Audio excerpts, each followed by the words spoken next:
Allah Subhanahu wa taala. Dalam hadisnya Rasulullah juga menjelaskan ini, al-mahrum man hurimal wasiyah. Orang yang dijauhkan dari kebaikan adalah orang yang tidak dikasih kesempatan bisa nulis wasiatnya sebelum dia meninggal. Yang kedua, hadis Rasulullah yang lain mengatakan tarkul wasiyah harun di dunia. Tidak menulis wasiat merupakan kekurangan bagi seorang hamba di masa dunia. Wa narun masyanaru fil akhirah, dan merupakan adab di hari kiamat. Kata Rasulullah dalam hadis yang lainnya, la yahillu lil muslimin, tidak diperbolehkan bagi seorang muslim an yabita lailataini, tidur dalam 2 malam, artinya dalam waktu yang singkat, illa wasiyatun maktubatun indah, kecuali wasiat tertulis dan ada pada dirinya, dikabarkan kepada keluarganya. Tapi sekarang apa yang harus dipelihara, apa yang harus saya tulis dalam wasiat saya?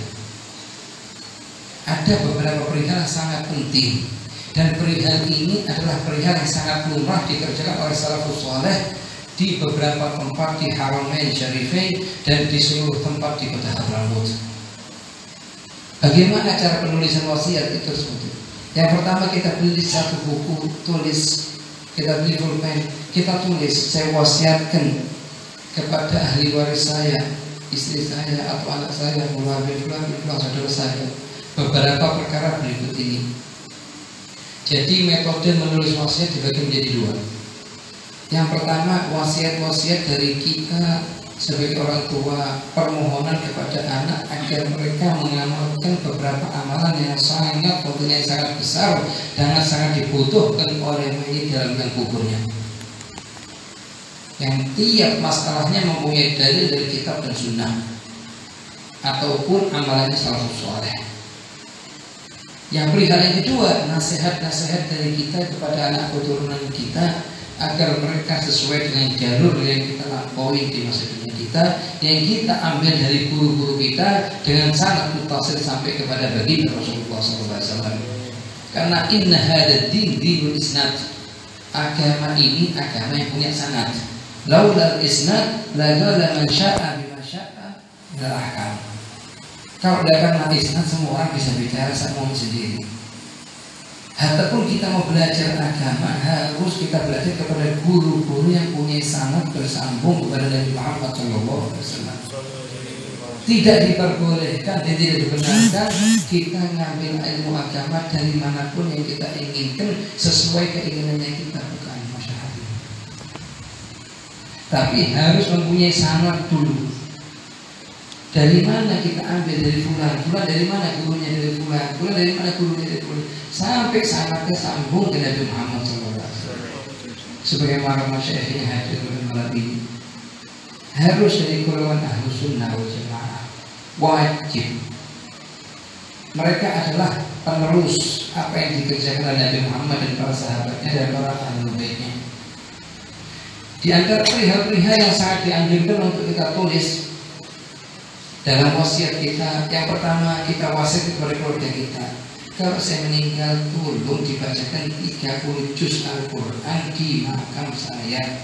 Pagi 30 juz, malam 30, sore 30 juz, begitu.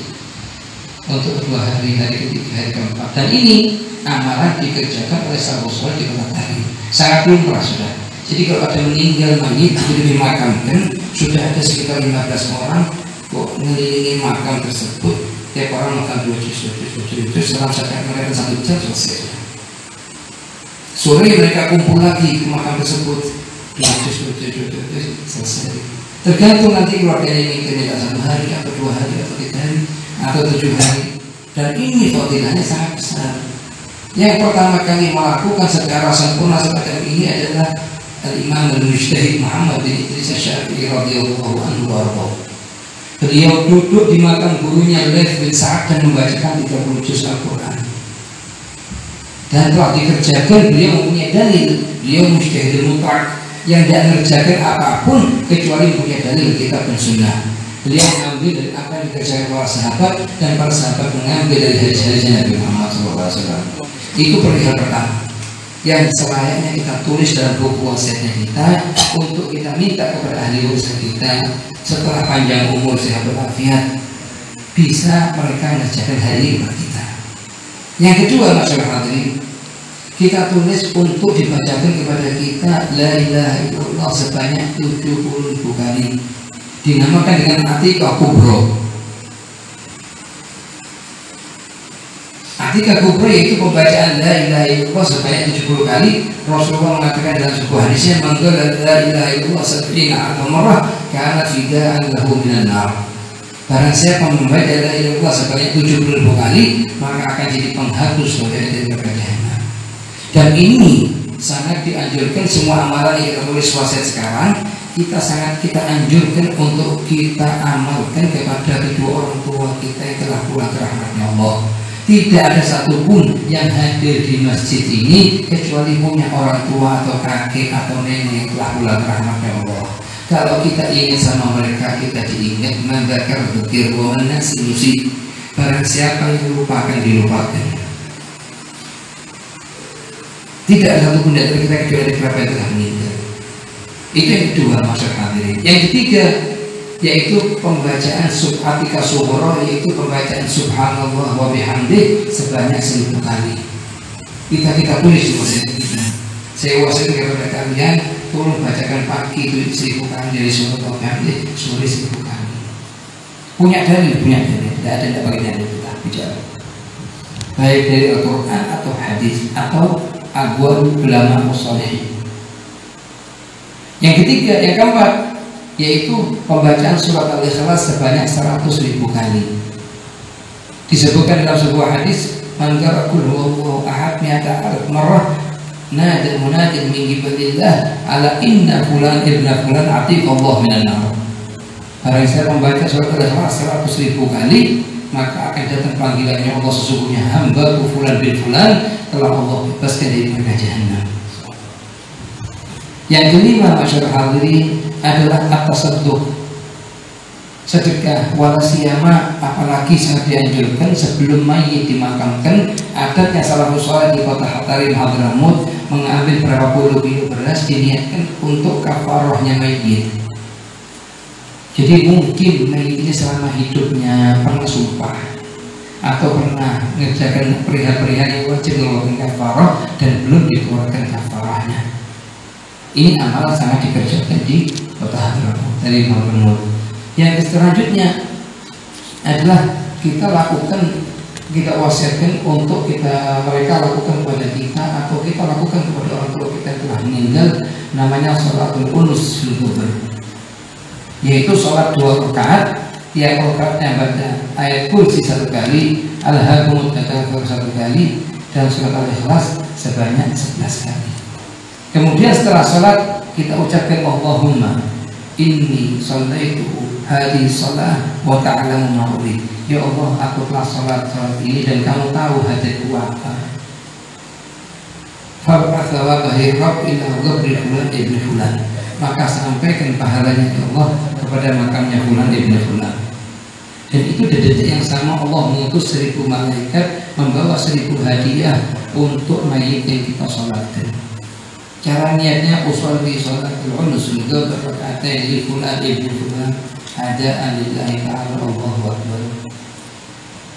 2 rakaat yang insya Allah kita minta sama Allah bisa dikasih taufik dan hidayahnya, bisa ngamalkan mulai malam ini untuk orang tua kita, untuk abah kita, untuk ibu kita. Karena bagaimanapun kita kerjakan kepada kedua orang tua kita, demi Allah belum bisa kita balas kebaikan keduanya apapun yang kita kerjakan. Sebagaimana pada suatu hari seorang pemuda datang kepada Sayyidina Abdullah bin Umar bin Khattab, dia telah menggendong ibunya dari negaranya haji, tawaf sa'i dan seluruh amalan haji yang lain. Setelah selesai haji semua, itu pemuda datang ke Sayyidina Abdullah bin Umar mengatakan, ya Abdullah bin Umar, apakah aku telah bisa membalas kebaikan kedua orang tuaku? Apa kata Sayyidina Abdullah bin Umar? Demi Allah, wallahi, demi Allah, kamu masih belum bisa balas satu teriakan dari teriakan ibumu waktu mengeluarkan kamu di perutnya. Dan ini masalah hadirin yang sangat kita khawatirkan kepada anak-anak muda di zaman sekarang. Yang sangat dibutuhkan oleh mereka adalah tarbiyah. didikan jiwa mereka yang harus kita perhatikan betul, karena pengaruhnya pergaulan di zaman sekarang sangat dahsyat. Kalau kita orang tua-tua yang sekarang yang ada di masjid ini, dulu saya kebiasaan dituntun sama abahnya dulu untuk ziarah kakeknya. Kalau di zaman sekarang masyarakat jarang orang menuntun anaknya untuk ziarah ke kakeknya. Ini perihal yang kita lihat. Di antara perihal yang kita anjurkan untuk dikerjakan juga, untuk diwasiatkan juga adalah saya wasiatkan kepada ahli waris saya untuk menghajikan dan mengumrohkan saya jika kalian mampu. Kalau tidak, masyarakat hadirin, itu anak atau cucu tidak bisa menghajikan atau umrohkan kita menurut mazhab Imam Syafi'i kalau umrohnya dan hajinya umroh yang sunnah atau haji yang sunnah. Lain hanya kalau kita belum haji atau orang tua kita belum haji, kemudian kita akan hajikan untuk mereka tanpa terdapat wasiat, boleh. Tapi kalau hajinya haji sunnah, mereka pernah haji, pernah umroh, cuma sudah meninggal pulang ke rahmatnya Allah, dan mereka tidak menulis wasiat untuk dihajikan dan umrohkan, maka menurut pendapat yang kuat dalam mazhab Imam Syafi'i, kita tidak bisa menghajikan untuk mereka atau mengumrohkan mereka karena tidak terdapat wasiat. Sebaliknya dalam mazhab Imam Abu Hanifah, dalam mazhab Abu Hanifah kalau hajinya haji fardu atau sunnah tidak butuh wasiat. Tapi kalau hajinya fardu atau umrohnya fardu tidak butuh wasiat. Tapi kalau hajinya sunnah atau umrohnya sunnah, kalau hajinya fardu atau umrohnya fardu itu butuh wasiat. Kalau hajinya sunnah, umrohnya sunnah tidak butuh. Kebalikannya Imam Syafi'i. Yang lebih utamanya kalau kita tulis di buku wasiatnya kita, saya wasiatkan kepada ahli waris saya, jika kalian bisa mampu hajikanlah untuk saya, umrohkanlah untuk saya. Karena fadilahnya haji sama umroh sangat besar. Kemudian perkara berikutnya yang selain kita tulis di buku wasiatnya kita, yaitu saya izinkan kepada seluruh ahli waris saya untuk berkorban tiap tahunnya untuk saya, memotong hewan korban. Sebab kalau kita tidak nulis wasiat, anaknya kita tidak bisa berkorban untuk kita. Kalau orang tua kita tidak nulis wasiat, menurut pendapat yang kuat dalam mazhab Imam Syafi'i tidak bisa. Ada pendapat yang lain dalam mazhab Syafi'i yang membolehkan meskipun tanpa wasiat, dan sangat dianjurkan, apalagi dekat kita sudah. Sekarang kita masuk bulan Dzulqa'dah, dari bulan Dzulqa'dah, bulan Dzulhijjah, kita persiapkan kambing atau sapi, jangan dipotong dengan namanya sampean, tapi potonglah dengan nama akiknya sampean. Lebih utama, karena ada hadis, banyak hadis yang mengatakan begitu. Kalau kalian mengatakan akan mengerjakan amalan-amalan sunnah yang banyak fadilahnya, kerjakanlah dan niatkanlah kedua amalan tersebut untuk kedua orang tua kalian. Jangan kita beli kambing tiap tahun kita pakai namanya kita mau bersama orang tua kita, jangan. Kalaupun tidak bisa beli kambing, tidak bisa beli sapi, beli dik ayam jago. Kita tergilir kepada Imam Ibn Abbas radhiyallahu anhu wa beliau mengatakan yang dimaksud adalah yang penting kita di hari tersebut kita sedekah ke orang masakin, kita sembelih hewan meskipun dengan dik. Dan dik ini maksud insya Allah semuanya bisa. Kalau kambing apa sapi agak mahal. Maksud dan tujuannya apa? Kita kerjakan untuk orang tua kita. Kita mampu motong kambing, niatkan motong kambing, sapi niatkan semuanya untuk kedua orang tua kita, untuk kakek nenek kita, dengan tujuan ngikutin apa yang dikerjakan salafus soleh dan dengan niatan agar anak cucu kita ingat sama kita.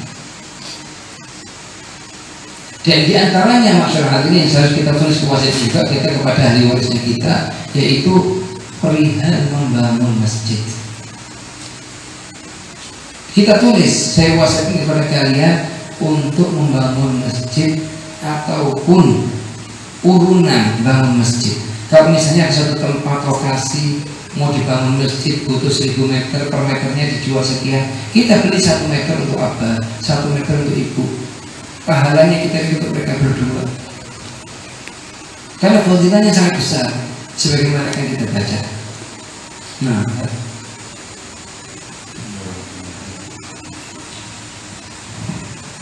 binal masjid, usikum an taqumu binal masjid. Nah, atau tashtariku ma'a jama'atin fi binali. Jadi kalau ada masjid misalnya dibangun, akan diperluas masjid, butuh perluasan 1000 meter, butuh sekian meter, tanda dijual setelah dihitung untuk tanah dan bangunannya meternya 2,5 juta. Kita beli 1 meter untuk apa, 1 meter untuk ibu. Tapi ibu apa saya masih ada meskipun apalagi sudah meninggal. Tapi apa ibu saja enggak, kalau tadi mampu beli juga untuk kakeknya. Paling minimnya apanya apa, ibunya apa, apanya ibu, ibunya ibu. Itu paling minimnya. Juga untuk diri kita pribadi. Untuk kita pribadi 1 meter untuk kita, 1 meter untuk istri, 1 meter untuk anaknya.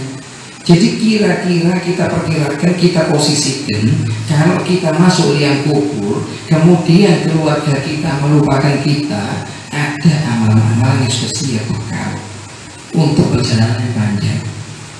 Tapi kalau kita tidak berpikir atas masalah ini, tidak kita kerjakan di masa hidupnya, hanya kita ngandalkan keluarga, khawatir mereka lupa. Wal qulub biyadillah, hati tangan Allah. Ya. وكل ذلك عزم تيسير والاستطاعة. Nah, apalagi sangat anjurkan kalau kita punya celengan. Jadi kalau metodenya salafus soleh, para ulama fikih-fikihnya salafus soleh, ini mereka setiap hari nyelengi. Setelah terkumpul sejumlah yang sekiranya cukup untuk istilahnya urunan bangun masjid, ditaruh diwasiatkan ini untuk bangun masjid.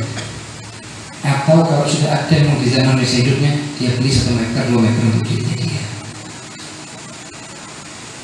Jadi dengan perihal ini, kemudian dikumpulkan lagi untuk udhiyah, dikumpulkan lagi untuk haji.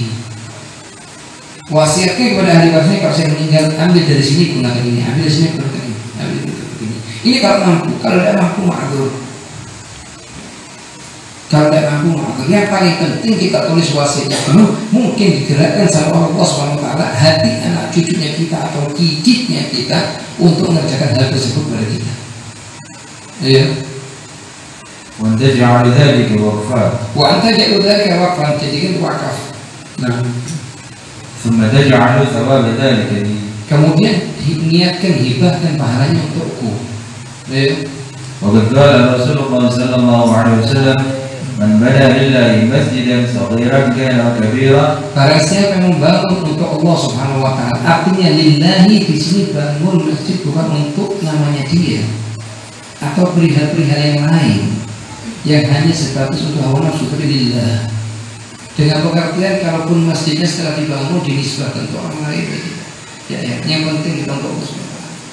Kita tidak mencari nama, sebatas melakukan Allah SWT. Ya, makanya katanya para ulama, kalau kalian ingin tahu maknanya ikhlas, bacalah firman Allah, min baini fardhi wa damin labanan khalis. Ya. Banallahu lahu baitan fil jannah. Maka akan Allah bangunkan untuk dia meskipun ukurannya kecil atau besar rumah di surga Allah SWT. Meskipun kita beli 1 meter, meskipun 1/2 meter. Karena kita bicara sama Allah, kita hubungan sama Allah. Ya.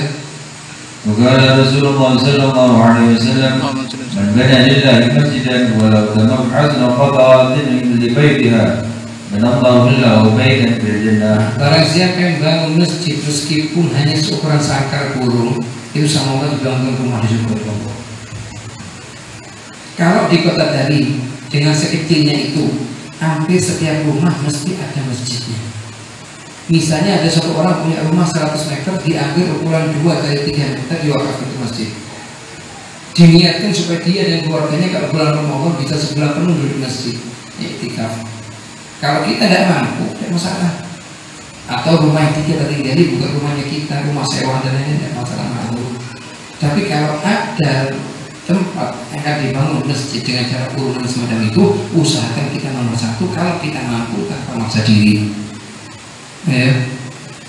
وعن أبي طلحة عن أنس رضي الله عنه قال مررت مع رسول الله صلى الله عليه وسلم في طريق من طرق المدينة قال ورأى كبة من لبن وقال لمن هذه؟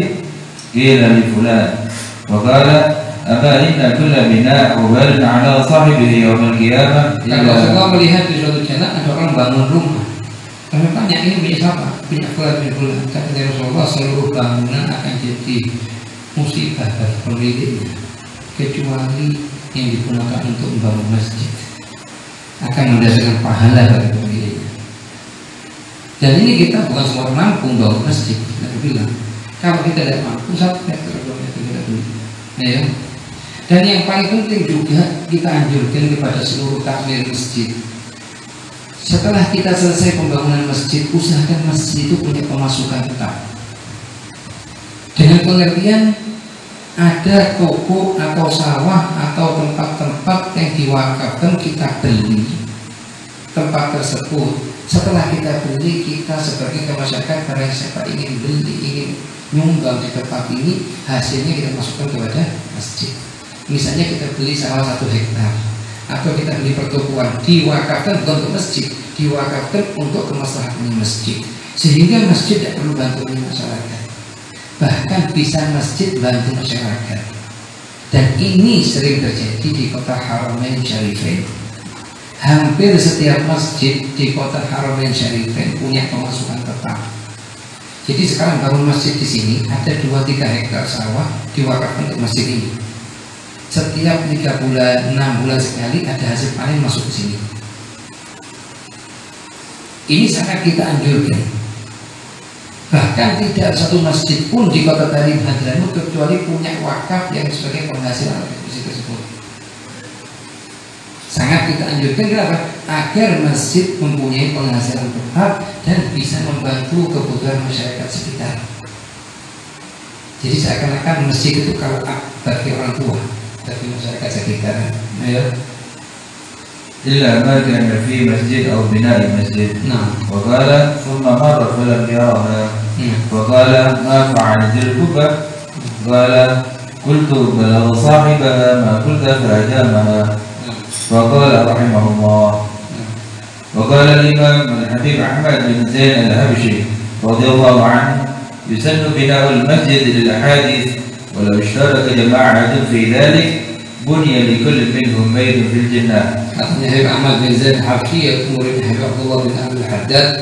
Jadi sunnah sangat dianjurkan untuk membangun masjid meskipun dengan cara urunan. Begitu ya. كما لو عتق جمع عبدا فإن كل منهم يعتق من النار. كما أوصيكم أيضا بمساعدة المسجد مما يحتاج إليه. Kalau kita misalnya kita tidak bisa bantu masjid untuk bangun atau beli karena belum mampu, paling minimnya kita bantu listrik masjid atau seluruh perihal yang dibutuhkan oleh masjid, meskipun kebersihan karpetnya atau seluruh perihal yang dibutuhkan oleh masjid. Karena COVID ini sangat besar. Ada lampunya masjid rusak, kita belikan satu pasangkan. Tapi tolong kalau mau ngasih ke masjid perihal-perihal yang seperti ini, jangan dikasih dengan dasar wakaf. Sebab kalau rusak sulit kita buang keluar. Sebab wakafnya masjid itu dikeluarkan di luar masjid. Sedangkan barang yang kurang murah itu jangan diwakafkan. Tapi kita kasih kepada masjid dengan dasar pemberian. Kalau misalnya rusak atau masjid sudah tidak membutuhkan, bisa kita pindah ke masjid yang lain. Tapi kalau dasarnya wakaf kesulitan karena berhubungan dengan hukum wakaf ini besar. Babnya sendiri panjang lebar. Ya. من كهرباء أو فراش أو سجدة أو نظافة المسجد حسب التيسير والاستطاعة. وقد قال رسول الله صلى الله عليه وسلم من بنى لله مسجدا بنى الله له بيتا في الجنة ومن علق فيه قنديلا صلى عليه 70,000 ملك. Karena saya saat gini itu lampu kalau dulu di Strongki kan zaman dulu. Cuma zaman sekarang sudah lampu gini kita belikan. Salat oleh 70 malaikat, 70 malaikat doakan kita. Begitu ya. حتى يدخل ذلك الكنديل ومن بثق فيه حصيرة صلى عليه. Siapa yang punya karpet, punya kemampuan rezeki belikan karpet untuk masjid, hamba untuk masjid, ya. صلى عليه 70,000 ملك. Maka 70.000 malaikat Allah doakan dia. حتى يبقى. Sampai kapan doanya malaikat itu berlanjut? Sampai itu karpet sudah tidak pakai. Kita tidak bisa, tidak mampu beli karpet sendirian mahal, urunan. Fadlullah wasif. Fadlullah Allah besar. Misalnya harganya karpet 25 juta, dibagi 25 orang per orang 1 juta mampu. Kalau 25 juta dengan satu orang berat. Ya. حتى ينقضي ذلك الحصير. ومن أخرج منه غداء. Ada kotoran, satu tisu, debu, lain, itu ambil dari masjid, itu buang keluar. Ya. كان له كفلا من الأجر. Akan dapat 2 gunung pahala dengan amalan yang sangat satu ini. Karena kalau kita masuk rumahnya Allah, bersihkan rumahnya Allah Subhanahu wa taala. Hafrul abab. Ini perihal-perihal yang sangat dianjurkan untuk dikerjakan. Kita wasiatkan kepada ahli waris kita. Di antaranya perihal terakhir adalah menulis wasiat untuk dibangun kan masjid, meskipun dengan cara urunan, ya.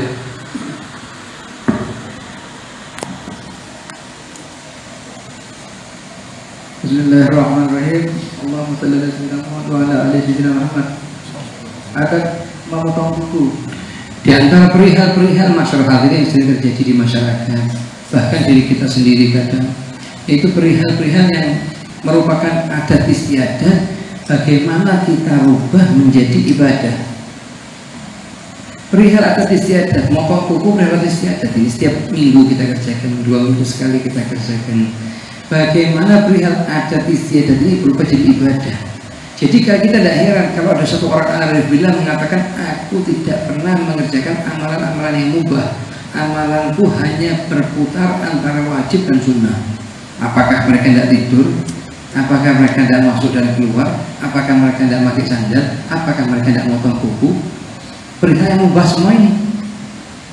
Nah, karena mereka ikutkan amalan mereka semua sesuai dengan tuntunan baginda Muhammad, itu jadi berubah jadi amalan yang ibadah. Di antara amalan yang sering kita kerjakan setiap hari, yang mungkin bisa kita tambahin niat-niat yang baik, kita tambahin adab-adabnya Nabi Muhammad, ajaran Nabi Muhammad, sehingga potong kukunya kita setiap minggu sekali atau sebulan sekali bisa berubah jadi perihal ibadah. Ya. Di antara adab-adab ketika memotong kuku. Yang pertama, mendahulukan untuk memotong kuku tangan daripada kuku kaki. Jadi kalau kita memotong tangan kuku kanan dan kaki kukunya ke tangan atau kukunya kaki, mana yang lebih kita dulu? Kuku tangan dulu, baru kemudian kuku kaki. Jangan dibalik. Perihal yang sepilih, ini atau ini dulu. Cuman bagaimana caranya Nabi Muhammad? Karena imamnya kita di dunia dan akhirat tidak ada lagi kecuali umat Nabi Muhammad SAW. Kita tidak mau dijadikan Zaid atau Amr atau Bakar sudah jadi pemimpinnya anak di hari kiamat. Pemimpinnya di dunia sampai hari kiamat, sampai masuk surganya Allah, Muhammad bin Abdullah. Lah, Sayyidina Muhammad bin Abdullah ini kalau memotong kuku, beliau memotong kuku tangan kanan, kukunya tangan, baru kukunya kaki. Iya. Yang kedua, mendahulukan untuk memotong kuku tangan kanan daripada kuku tangan kiri. Kita punya tangan kanan, tangan kiri. Mana yang kita gunakan? Tangan kanan dulu, kemudian tangan kiri. Nah, waktu kita potong tangan kanan, bagaimana caranya? Boleh milih caranya Imam Ghazali, boleh caranya Imam Nawawi, boleh, atau riwayat ketiga boleh, riwayat keempat juga boleh. Yang paling penting jangan pakai caranya kita, jangan pakai cara keinginannya kita. Karena Rasulullah mengatakan, wallahi la yu'min hatta yakunu hawahu taba'an liman jitu bih. Demi Allah tidak beriman, artinya iman yang sempurna, sampai seluruh perihal hawa nafsunya dia sesuai dengan apa yang aku bawa, aku yang ajarkan. Jadi kita boleh minggu ini pakai caranya Imam Nawawi boleh, atau pakai cara Imam Ghazali boleh. Bagaimana kalau caranya Imam Nawawi? Jadi kita boleh sih, tangan kanan, tangan kiri. Satu, nomor satu ini, sababah, jadi telunjuk. 1, 2, 3, 4. Kemudian ini jangan terus, tunggu dulu nih. 5, 6, 7, 8, 9, 10. Dimulai dari kanan, ditutup dengan kanan. Ini caranya Imam Nawawi. Atau pakai Imam Ghazali juga boleh. 1, 2, 3, 4, 5. Atau yang kiri 1, 2, 3, 4, 5. Metode yang kita rubah. Kita kadang saat maunya kita mulai hari ini tidak. Kita rubah metode hidupnya. Kita jadikan perubahan metode hidup dalam diri kita merupakan tanda gubul bulan Ramadan. Jadi jangan bos ambil potong aja. Saat maunya kita sini dulu situ dulu. Nah, ya. Al-Imam Ghazali dalam kitabnya Ihya Ulumuddin menjelaskan, walladhi la hali fihi wal ilmu indallahi subhanahu annahu la budda min qalmi adfaril yadi wal rijli wal yadu ashrafu minar rijli fayabda'u biha. Makanya kata Imam Ghazali di sini kaki tangan itu lebih mulia daripada kaki. Kalau kita memotong kukunya keduanya, kita dulukan kuku tangan, baru kukunya kaki. Nah, ada sebenarnya. Menanam kuku yang telah dipotong. Aduh, kadang kita setelah potong kuku main buang adalah mulai hari sekarang jangan pakai ganjaran. Karena Rasulullah tidak main buang. Rasulullah memerintahkan kita kalau setelah kita potong kuku kita tanam di depannya tanah, di depannya rumahnya kita tanam. Lebih utamanya lagi kalau di makam-makamnya Rasulullah kita kasih itu. Karena Rasulullah merintahkan kita untuk menanam rambut sama kuku. Apa di antara hikmahnya? Supaya katanya Rasulullah tidak dijadikan mainannya tukang sihir. Nah kalau kita setiap minggu sulit dengan kumpulkan dulu di gelas atau di cangkir, setiap motong kuku dikumpulkan sudah agak banyak sedikit tanah dimakan. Dengan tujuannya apa? Ikuti sunnahnya Nabi Muhammad SAW. Ini perihal sepele tiap hari kita kerjakan. Cuman kalau kita tidak ikuti rugi nanti kita. Dengan perihal ini kita bisa dapat faedah daripada kita buang sampah. Bagian dari anggota tubuh kita, ya sunnah setelahnya. Apa setelahnya? Waktu yang paling utama untuk memotong kuku yaitu pada hari Senin, Kamis, setelah asar atau Jumat pagi. Hari apapun boleh. Cuman saya lebih utama pakai apa? Ya ikuti ajaran Muhammad. Hari Senin, Kamis, Jumat dari mulai pagi sampai sore, begitu juga lain. Kalaupun hari-hari lain nggak salah. Kalau malam tidak dianjurkan. Dianjurkannya di siang hari. Nah, misalnya sekarang hari Selasa, tunggu hari Kamis. Kata misalnya hari Minggu, tunggu hari Senin. Nah, kenapa bisa nunggu? Karena Rasulullah nganjurkannya di hari Senin, di hari Kamis sama hari Jumat.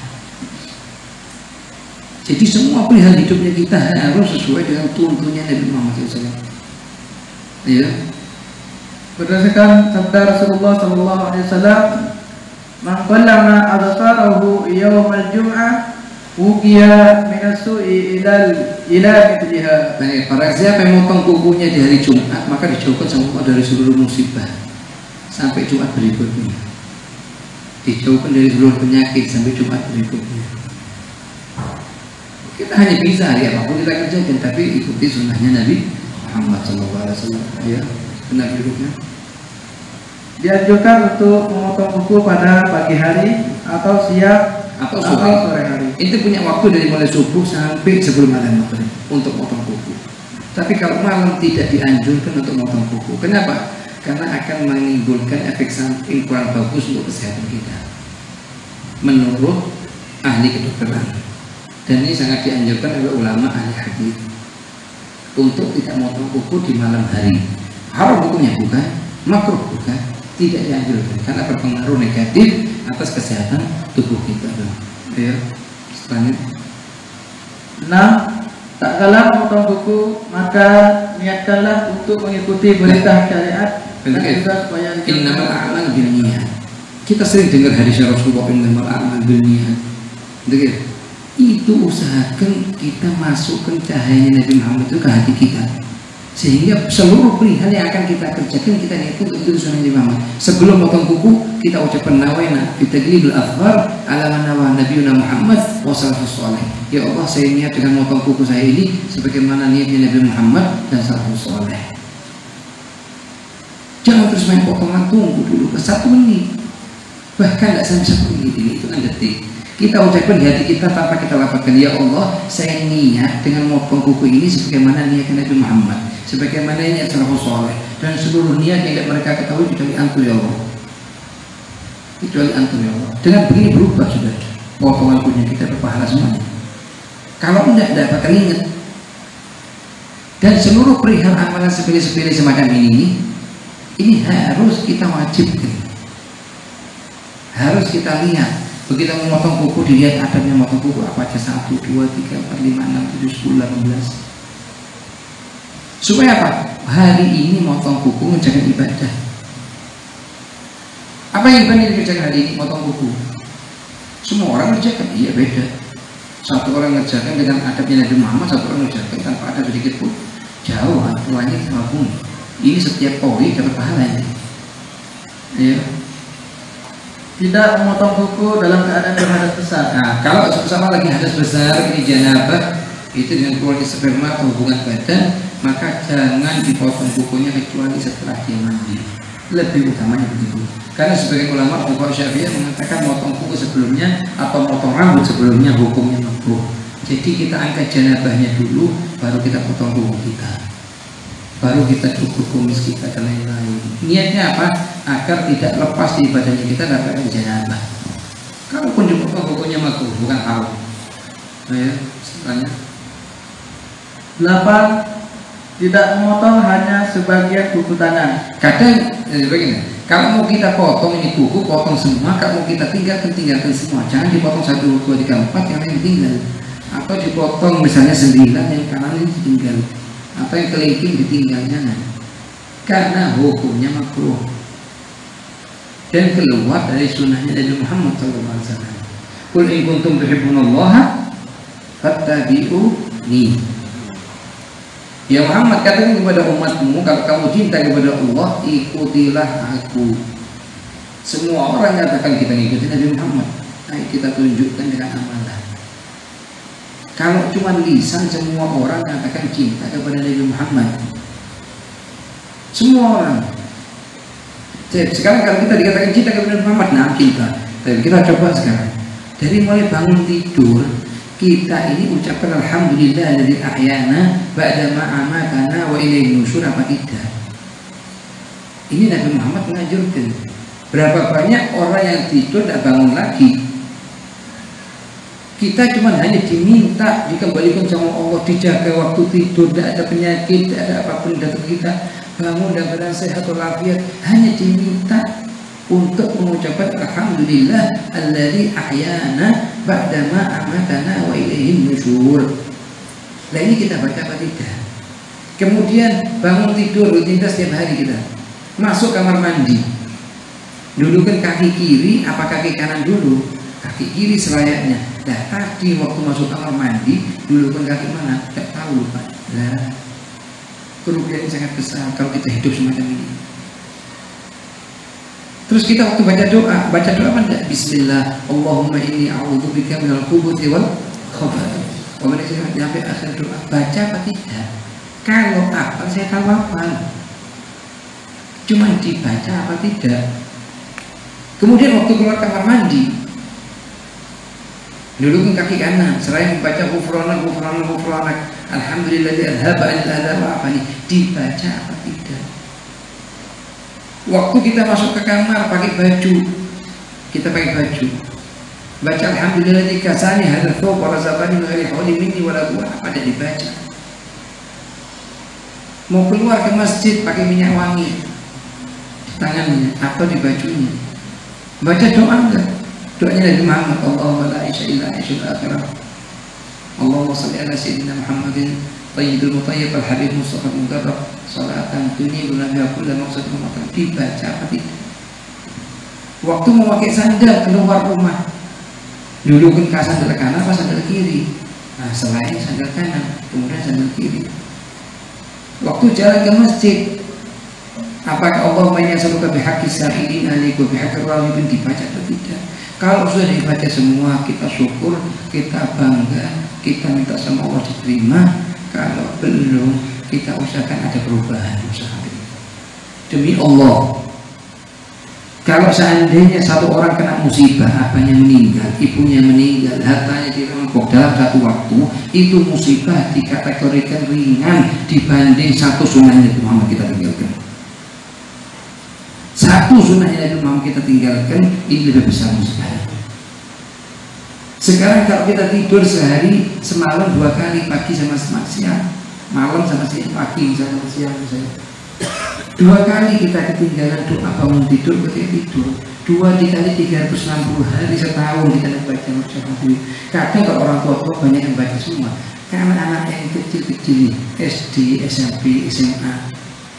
Kalau di zamannya salafus saleh, figurnya mereka ini begitu bangun langsung orang tuanya nyuruh, Katakan kata gul, alhamdulillah ahyana ba'da ma amatana. Anak ngikutin alhamdulillah alladzi ahyana ba'da ma amatana. Ditalkin anak itu. Sehingga anak itu seminggu 2 minggu dibangunin lagi sudah baca sendiri.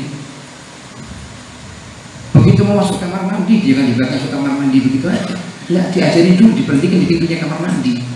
Dipegang, gul, katakan Bismillah, Allahumma inni a'udzubika minal khubuthi wal khaba'ith. Apa faedahnya kita punya anak sudah punya level S1, S2, S3 kalau sunnahnya Nabi Muhammad ditinggalkan? Faedah mana yang mau kita ambil? Demi Allah itu satu kertas tidak bisa masuk yang kuburnya kita. Walau ditanya di malaikat Israel wala tafakkur.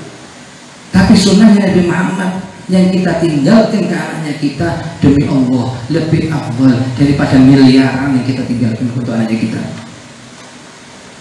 Syukur kita dia lihat kubur kita, ngelihat anaknya kita masuk kamar mandi baca doa, keluar kamar mandi baca doa, bangun tidur baca doa, mau makan baca doa, mau selesai makan baca doa.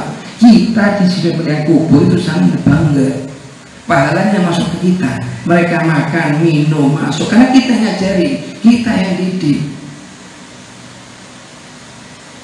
Satu kerugian besar kalau semacam orang tua kadang waktu gilirannya mau ujian, anak mau ujian, aku lulusan ini banyak dari abah atau ibu datang ulama, orang-orang soleh, ziarah makam orang soleh, minta supaya anak saya lulus. Bagus, saya anjurkan, cuma minta tolong juga, minta doa agar lulus dari soalnya muka wa nakir. Karena ini penting. Kalau sudah tidak lulus setelahnya berat. Kalau SD, SMP, SMA tidak lulus bisa tahun berikutnya lulus. Jarang ada yang minta tolong saya doakan supaya anak saya lulus di 2 ujian. Ujian pertama di madrasah, ujian kedua di kuburnya nanti. Minta untuk keduanya. Kalau kita ziarah makam wali, kita ngerjakan sholawatan dan lain, niatkan untuk keduanya. Jangan hanya untuk madrasahnya aja. Tidak apa-apa, kita anjurkan orang tua semangat mendidik anak dari segi sekolahnya, dari mulai TK sampai kuliah sampai punya jabatan, tidak masalah. Cuma itu semua tidak dibawa ke akhirat. Dan mereka sangat butuhkan didikan bukan dengan omongan, bukan hanya dengan ceramah, tapi butuh orang tua megang mereka satu persatu. Kita pernah datang dengan guru kita, Al-Habib Abdullah bin Abi Bakar Al-Habsyi. Satu mobil dengan beliau sepuh untuk 90-80-an, 80 sampai ke 90 umurnya. Itu beliau setelah turun dari mobil mau masuk rumah, beliau ini buka pintu, kemudian masih berdiri di pintu, tidak masuk. Saya membaca Allahu la ilaha illallah, kemudian Allahu ahad, baca doanya masuk rumah. Setelah masuk rumah, beliau mengatakan kepada kita, inilah cara abah saya dulu mendidik saya. Dan dari mulai saya sebelum balik sampai sekarang nggak saya tinggalkan. Dan kita kadang masyarakat ditipu sama syaitan. Masuk keluar rumah sampai setahun penuh nggak pernah baca doa.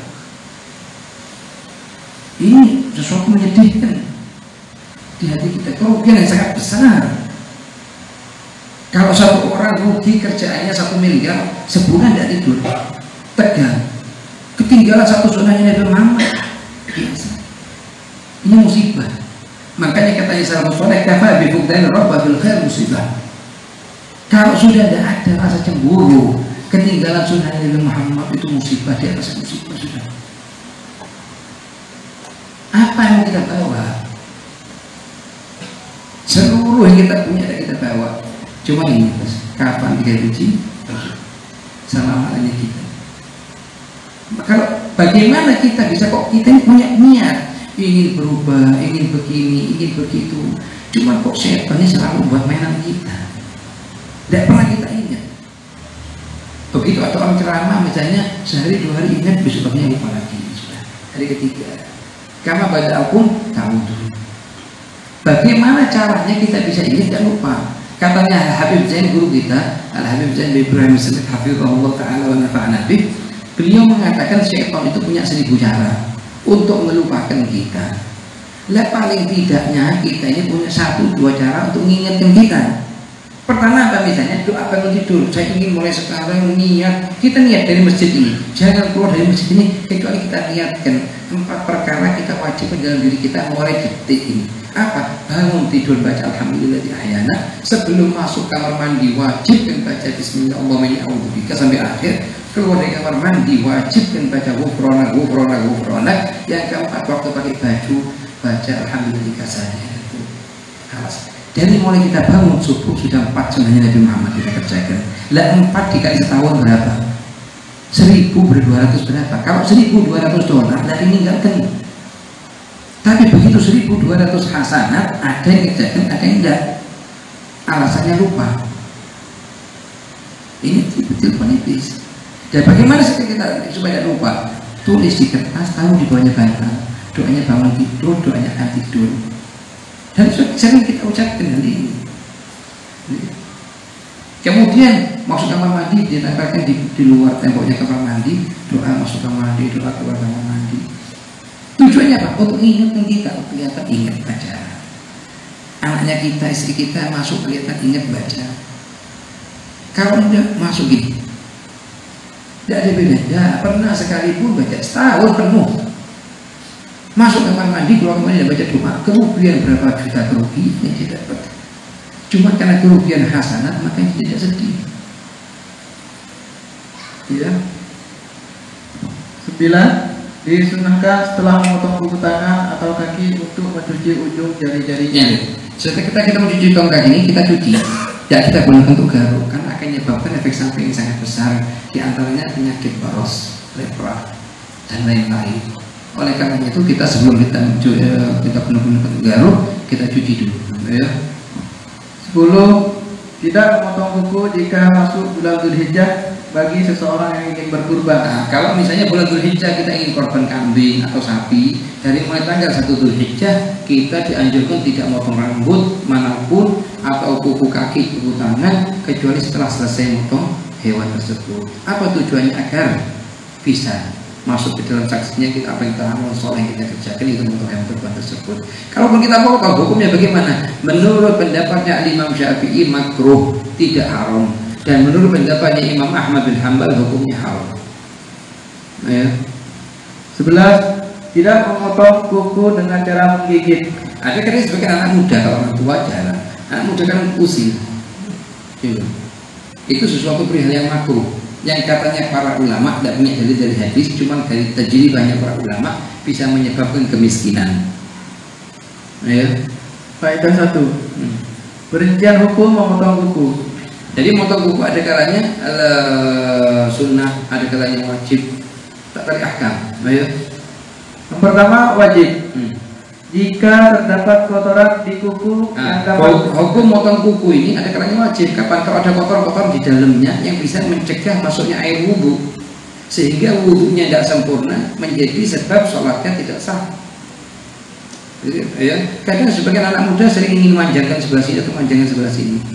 Itu sesuatu yang sangat yukhalif, sangat bertentangan dengan sunnahnya Nabi Muhammad SAW, yang sangat kita anjurkan untuk dipotong dan kembali niatkan untuk mengikuti sunnah Nabi Muhammad. Mulai hari ini tidak ada jalan gitu. Ya. Yang kedua sunnah. Jika kuku sudah panjang dan yang lebih utama adalah memotongnya setiap 10 hari sekali. Nah, tergantung dari keadaannya tubuhnya masing-masing. Ada sebagian orang cepat, ada sebagian lama. Yang paling minimnya dianjurkan setiap 10 hari sekali kita potong kuku kita. Jadi selama panjang dan bersih. Ya. Yang ketiga makruh. Ya. Mencukur rambut kepala, bulu ketiak, bulu kemaluan, dan memotong kuku jika telah masuk bulan Dzulhijjah bagi seseorang yang ingin berkurban. Bukan haram. Sebagian ulama mengatakan haram, sebagian ulama mengatakan haram, di antaranya Imam Ahmad bin Hanbal, dan beliau juga punya dalil. Imam Syafi'i punya dalil, Imam Ahmad bin Hanbal punya dalil, sama-sama punya dalil. Kita mau pakai pendapat yang sama terserah kita. Yang kita dalam menjadi orang Indonesia, rata-rata Indonesia, Malaysia, Singapura, Brunei itu rata-rata mazhabnya Imam Syafi'i. Ya. Yang keempat haram. Jika masih dalam keadaan berihram haji atau umroh, kemudian kita akan potong kuku kita sebelum kita tahallul, hukumnya haram dan kena fidyah. Demikian ya, ada selain. Perbedaan pendapat antara para ulama mengenai cara paling afdal atau utama dalam memotong kuku, yaitu cara seperti yang tadi kita kerjakan, kita jelaskan antara pendapat Imam Nawawi atau pendapat Imam Ghazali. Salah satu dari dua ini, ada cara ketiga, ada cara keempat, cuma nanti takut mempersulit untuk dipahami. Jadi yang paling penting adalah cara pertama sama cara kedua, yaitu antara caranya Imam Ghazali sama cara Imam Nawawi, dua-duanya boleh dipakai. Itu semua kalau tangan kanan, tangan kiri. Tapi kalau kuku, cara memotongnya dari jari kelingking kaku kanan sampai lurus sampai ke kelingking kuku kiri. Satu model, satu kefiat, ya. Dan dianjurkan juga sebelum kita tanam itu kuku kita atau rambut kita saksikan. Ya Allah, jadikanlah kukunya anak atau rambutnya anak ini sebagai saksinya anak di hari kiamat nanti bahwa aku termasuk golongan yang mengucapkan La ilaha illallah Muhammad Rasulullah. Itu anjurannya salafus saleh. Sebelum kita tanam itu kuku, kita jadikan saksinya kita. Allahumma inna nastaudi'uka fi hadhil anfar syahadat an la ilaha illallah wa anna Muhammad Rasulullah. Ya Allah, aku jadikan saksi kuku ini sebagai saksiku untuk mengucapkan la ilaha illallah Muhammad Rasulullah dari kiamat. Baru kita tanam. Setiap kali kita cukur rambut, setiap kali kita potong kuku, kita jadikan saksinya kita. Bahkan katanya para ulama, setiap kita hadir majelis taklim atau majelis zikir di mana kita berada, di masjid atau selain masjid, kita jadikan tempat tersebut sebagai saksi kita dari kiamat. Karena yang akan menyaksikan kita empat. Pertama, waktu, seperti waktu sekarang. Insya Allah kita minta semoga jadi saksi kita bahwa kita kumpul semata-mata karena Allah dan nyari ridhonya Allah, mencari keberkahannya Rasulullah. Tidak ada lain selain ini. Yang kedua, tempat. Yang ketiga, raqib dan atid. Yang keempat, anggota tubuh kita. Nah, anggota tubuh kita waktu kita potong kuku kita, rambut kita jadi saksi. Semua jadi saksi amal kebaikan kita. Bahkan setiap kali kita ziarah suatu tempat, dianjurkan oleh sebagian ulama untuk kita ucapkan Allahumma ij'al hudurana fi hadzal masjid khalisatan liwajhikal karim. Ya Allah, jadikanlah hadiranku di masjid ini semata-mata karena ya Allah Subhanahu. Wattiba'an li sunnati habibika sayyidina Muhammad. Wa inna nastauduka fi hadzal masjid syahadat an la ilaha illallah wa anna Muhammad Rasulullah ahyina 'alaiha wa amitna 'alaiha wa ahshurna fi zumrati man qala la ilaha illallah Muhammad Rasulullah. Perihal-perihal semacam ini, doa-doa semacam ini kita ada di waktu kita ziarah makamnya orang wali, makamnya orang saleh, di makamnya orang tua, dimanapun kita berada, kita jadikan saksi-saksi kita. Ini tempat-tempat itu saksi kita dari kiamat nanti. Begitu maksudnya. ربنا انفعنا بما علمتنا رب علمنا الذي ينفعنا رب فقنا وفقنا وغرنا في ديننا وعلى القدر والتردد رب وفقنا وفقهم لما ترتدي قولا وفعلا كرما وارزق الكل حلالا دائما واقلا اتقيا علما نحفظ الخير ونكفى كل شر ربنا واصلح لنا كل شر واجرنا بالرضا منك العيون واقض عنا ربنا كل دين قبل ان تأتينا رسل واغفر واستر أنت كرم من ستار وصلاة الله تغشى المصطفى من الحق دعانا والوفاء بكتاب فيه للناس شفاء وعلى الآل الكرام الشرفاء وعلى الصحب وأصحابه الغراب. اللهم اهدنا بهداك واجعلنا ممن يسارع في رضاك ولا تولنا وليا سواك ولا تجعلنا ممن خالف أمرك وعصاك. حسبنا الله ونعم الوكيل ولا حول ولا قوة إلا بالله العلي العظيم. وصلى الله على سيدنا محمد وعلى آله وصحبه وسلم. الحمد لله رب العالمين في كل عبد أبدا عدد خلقه ورضا نفسه وزنة عرشه ومداد كلماته.